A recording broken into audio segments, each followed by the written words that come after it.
warahmatullahi wabarakatuh. Selamat sore semuanya. Yang terhormat Bapak dosen pengampu mata kuliah Ulumul Quran dan teman-teman saya sekalian.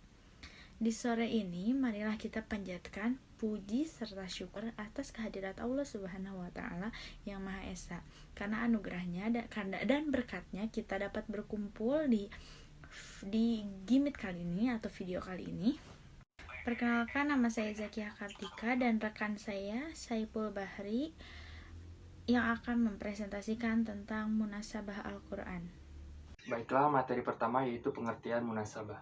Secara etimologi, munasabah semakna dengan musyaqolah dan muraqobah, yang berarti serupa dan berdekatan. Secara istilah, munasabah berarti hubungan atau keterkaitan dan keserasian antara ayat-ayat Al-Quran.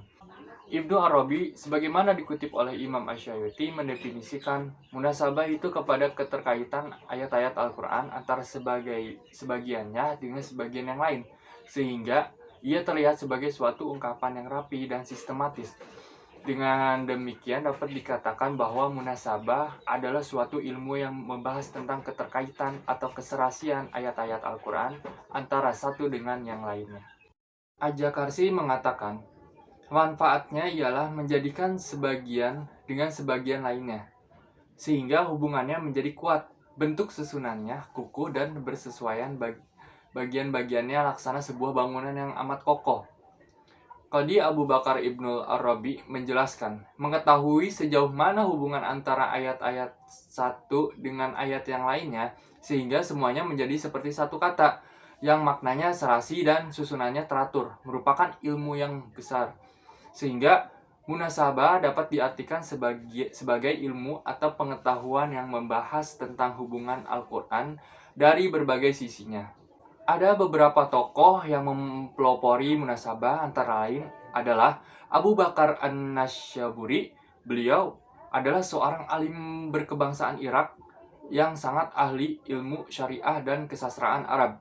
Selain itu, ada pula Abu Ja'far bin Zubair dengan karyanya Al-Burhan fi Munasabah Tertib Suwar Al-Quran. Burhanuddin Al-Biqai dengan karyanya Nujum Ad-Duhrar fi Tatanasub Al-Aliyi wa Aswar, dan Asy-Syafi'i dengan karyanya Tanasuk Ad-Duhrar fi Tanasub Asy-Syuwar. Materi selanjutnya yaitu cara mengetahui munasabah. Untuk mengetahui munasabah unsur-unsur Al-Quran, ada beberapa hal yang perlu diperhatikan, yaitu sebagai berikut. Yang pertama, topik inti yang diperbincangkan dalam ayat mufassir. Perlu mengetahui permasalahan utama yang diperbincangkan oleh suatu ayat. Hal ini dapat diketahui melalui istilah-istilah yang digunakan dan alur pembicaraannya.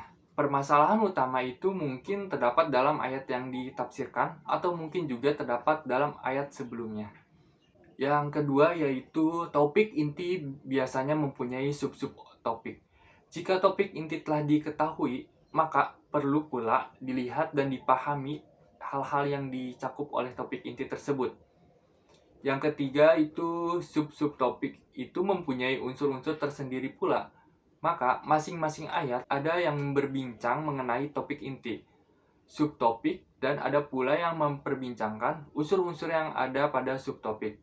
Munasabah Al-Quran dapat dilihat dari sisi lain. Pengetahuan mengenai korelasi dan hubungan antara ayat-ayat itu bukanlah hal yang tauqif atau tidak dapat diganggu-gugat karena telah ditetapkan Rasul, tetapi didasarkan pada ijtihad seorang mufassir dan tingkat kepenghayatannya terhadap kemujizatan Al-Quran, rahasia retorika, dan segi keterangannya yang mandiri.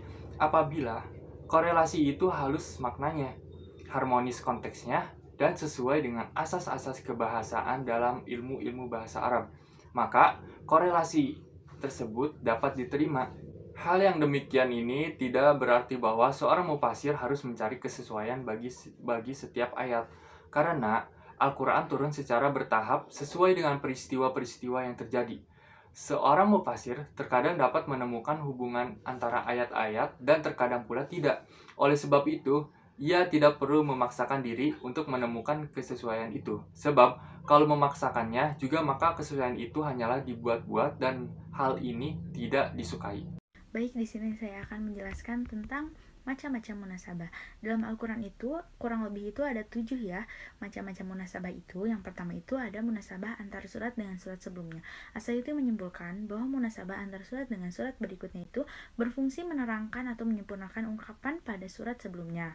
Ada contohnya itu Al-Baqarah ayat 2 yang berbunyi Dzalikal kitabul la raiba fihi, yang artinya inilah kitab yang tidak ada keraguannya. Kolerasinya dengan surat Ali Imran ayat 3 yang berbunyi Nazzala 'alaikal kitaba bil haqqi musaddiqan lima baina yadayhi wa anzalat tawrata wal injil, yang artinya dia menurunkan Alkitab kepadamu dengan sebenarnya, membenarkan kitab yang telah diturunkan sebelumnya dan menurunkan Taurat dan Injil. Yang kedua itu ada munasabah antar nama surat dan tujuan turunnya. Setiap surat itu kan mempunyai tema atau pembicaraan yang menonjolkan. Hal itu tuh tercermin pada nama masing-masing. Misalnya kayak surat Al-Baqarah nih, artinya itu sapi betina. Nah, di situ tuh kan bercerita tentang Nabi Musa dan kaumnya tentang sapi betina yang harus disembelih oleh Bani Israel. Itu tuh ada dijelaskan pada Al-Baqarah ayat 67 sampai 71. Cerita tentang sapi betina dalam ayat tersebut itu dapat diambil tujuan turunnya surah, yaitu kekuasaan Tuhan membangkitkan orang mati. Dengan kata lain tujuannya adalah menyangkut keimanan pada hari kemudian dan menyangkut kekuasaan Tuhan. Nah, yang selanjutnya itu ada yang ketiga, itu ada munasabah antar bagian suatu ayat. Munasabah antar bagian suatu ayat sering berbentuk pola munasabah perlawanan. Contohnya itu ada pada surat Al-Hadid ayat 4 yang berbunyi Ya'lamu ma yaliju fil ardi wa ma yakhruju minha wa ma yanzilu minas sama wa ma ya'ruju fi. Artinya dia itu mengetahui apa yang masuk ke dalam bumi dan apa yang keluar darinya, dan apa yang turun dari langit dan apa yang naik kepadanya. Dari kata-kata itu kan sudah jelas terdapat korelasi yang berlawanan. Yang keempat itu ada munasabah antar ayat yang letaknya berdampingan. Munasabah antar ayat yang letaknya berdampingan sering terlihat jelas, namun sering pula terlihat tidak jelas. Munasabah antar ayat yang terlihat jelas umumnya menggunakan pola ta'kid atau penguat.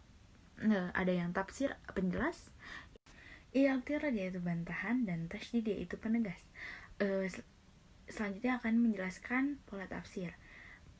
Kalau pola tafsir itu munasabah antara ayatnya menggunakan pola tafsir apabila suatu ayat di sampingnya. Contohnya ada Al-Quran itu ayat 2 sampai 3. Yang makna katanya tuh muttaqin pada ayat kedua.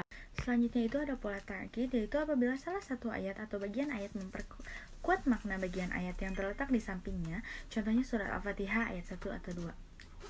Ayat 1 sampai 2. Yang C itu ada pola i'tirad apabila pada suatu kalimat atau lebih tidak ada kedudukannya dalam i'rab, baik di pertengahan kalimat ataupun di antara dua kalimat yang berhubungan maknanya. Contohnya dalam surat An-Nahl ayat 57 yang berbunyi wa yaj'aluna lillahi banati subhanahu wa lahum ma yashtahun. Kata subhanah pada ayat di atas itu merupakan bentuk i'tirad dari dua ayat yang mengantarinya. Baik, selanjutnya itu ada pola tasydid apabila satu ayat atau bagian ayat mempertegas ayat yang terletak di sampingnya. Contohnya pada surat Al-Fatihah ayat 6 sampai 7. Munasabah antara ayat yang tidak jelas dapat dilihat melalui qarain ma'nawiyah atau hubungan makna yang dapat terlihat dalam pola munasabah at-tanzir, perbandingan, al-mudhad, perlawanan, istihrad, penjelasan lebih lanjut, dan at-takhalus, perpindahan. Di sini kita akan membahas yang ke satu dulu, yaitu yang berlawanan ya. Al-mudhad yaitu dua ayat seperti surga dan neraka serta kafir dan iman. Hal ini misalkan terlihat dalam surat An-Nisa ayat 4. Ayat 150 sampai 152. Jadi di ayat 150 sampai 151 itu kan bercerita tentang karakteristik orang-orang kafir dan balasan Allah kepada mereka. Mereka ingkar kepada Allah dan serta mengimani sebagian Alkitab yang mengingkari sebagian yang lainnya. Maka dari itu Allah menimpakan azab kepada mereka. Sedangkan yang ayat 152 itu berbicara tentang sifat orang-orang yang mukmin, di mana mereka mempercayai semua rasul yang diutus oleh Allah, maka Allah memberikan balasan dan mengampuni mereka. Terus selanjutnya itu ada istihad, yaitu penjelasan lebih lanjut. Jangan suatu ayat mengenakan suatu masalah sampai kepada hal lain yang tidak berkaitan langsung dengan masalah yang sedang diperbincangkan, tetapi hukumnya sama dengan hal yang diperbincangkan tersebut. Nah, terdapat di surat Al-A'raf ayat 26 yang artinya, hai anak Adam, sesungguhnya kami telah menurunkan kepadamu pakaian untuk menutupi auratmu dan pakaian indah untuk perhiasan. Dan pakailah takwa, itulah yang paling baik. Yang demikian itu adalah sebagian dari tanda-tanda kekuasaan Allah. Mudah-mudahan mereka selalu ingat. Yang selanjutnya ada munasabah berpola at-tanzil, yaitu terlihat pada adanya perbandingan antara ayat-ayat yang berdampingan. Contohnya itu firman Allah dalam surat Al-Anfal ayat 4-5. Jadi yang selanjutnya itu ada munasabah berpola takhalus pada perpindahan dari awal pembicaraan pada maksud tertera secara halus. Umpamanya dalam surat Al-A'raf, mula-mula Allah berbicara tentang Nabi Adam, Nabi Musa dan para pengikutnya, yang selanjutnya berkisah tentang Nabi Muhammad dan umatnya. Yang kelima itu ada munasabah antar suatu kelompok ayat dengan kelompok ayat di sampingnya. Dalam surat Al-Baqarah ayat 1-3 misalnya, Allah mempunyai penjelasannya tentang kebenaran dan fungsi Al-Quran bagi orang-orang yang bertakwa. Dalam kelompok ayat-ayat berikut dan sifat mereka yang berbeda-beda, yaitu mukmin, kafir, dan munafik. Yang keenam itu ada munasabah antara fasihah atau pemisah dan isi ayat.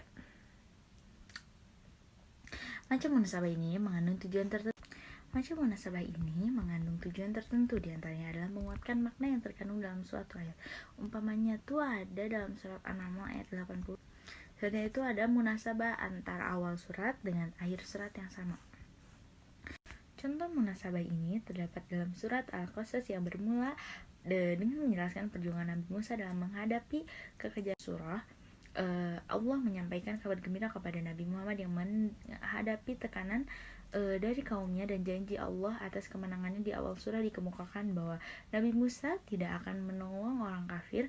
Munasabah ini terletak dari sisi kesamaan kondisi yang dihadapi oleh kedua nabi tersebut, yaitu Nabi Muhammad dan Nabi Musa. Terakhir ada munasabah antar penutup suatu surat dengan awal surat berikutnya.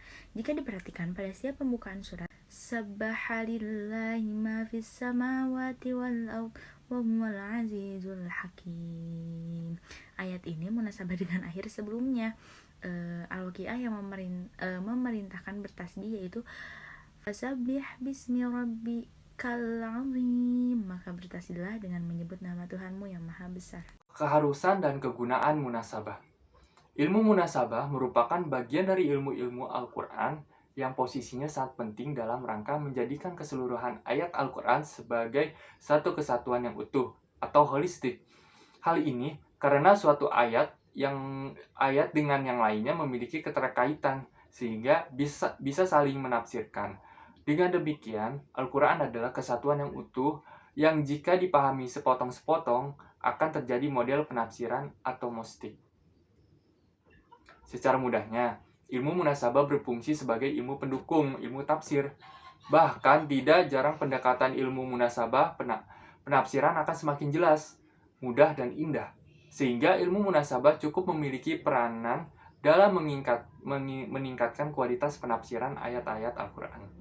Menurut Al-Jakashi, munasabah adalah ilmu yang sangat mulia. Dengan ilmu ini bisa diukur kemampuan atau kecerdasan seseorang, dan dengan ilmu ini pula bisa diketahui kadar pengetahuan seseorang dalam mengemukakan pendapat atau pendiriannya.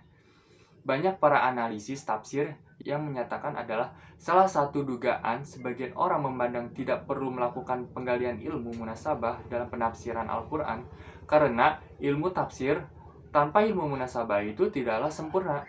Suatu hal yang patut diingatkan di sini adalah bahwa pekerjaan mencari hubungan antara sesama ayat Al-Quran memang bukan merupakan pekerjaan mudah yang bisa dilakukan sebarang orang. Menelusuri munasabah Al-Quran antar bagian demi bagian merupakan pekerjaan yang benar-benar menuntut ketekunan dan kesabaran seseorang. Bahkan boleh jadi hanya mungkin dilakukan manakala orang yang bersangkutan memang bersungguh-sungguh memiliki keinginan untuk itu. Karenanya, mudah dipahami jika kenyataan memang menunjukkan bahwa tidak begitu banyak mufassir yang melibatkan ilmu munasabah dalam memaparkan penafsiran Al-Quran. Kesimpulannya adalah, munasabah adalah ilmu-ilmu atau pengetahuan yang membahas tentang hubungan Al-Quran dari berbagai sisinya. Cara mengetahui munasabah dengan dua cara, yaitu mencari terlebih dahulu topik yang dibicarakan di ayat tersebut, kedua mencari sub-sub dari topik dan mencari unsur-unsur dari subtopik. Lalu, macam-macam munasabah terdiri dari 7 macam.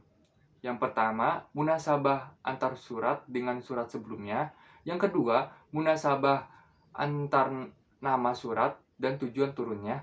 Yang ketiga, munasabah antar bagian suatu ayat.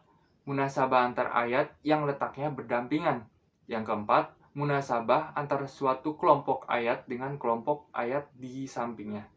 Yang kelima, munasabah antara pemisah dari isi surat. Yang keenam, munasabah antar awal surat dengan akhir surat yang sama. Dan yang ketujuh, munasabah antar penutup surat dengan awal berikutnya. Selanjutnya, urgensi dalam manfaat dari ilmu munasabah adalah sebagai pendukung ilmu tafsir, mengokohkan pembicaraan yang satu dengan yang lain, membantu dalam pentakwilan, pemahaman dengan baik dan cermat, dapat mengetahui kesesuaian antara ayat dan antar surat, dan lain sebagainya. Itulah pemaparan materi dari kelompok kami, kelompok 9, tentang munasabah Al-Quran. Kurang lebihnya mohon maaf. Wassalamualaikum warahmatullahi wabarakatuh.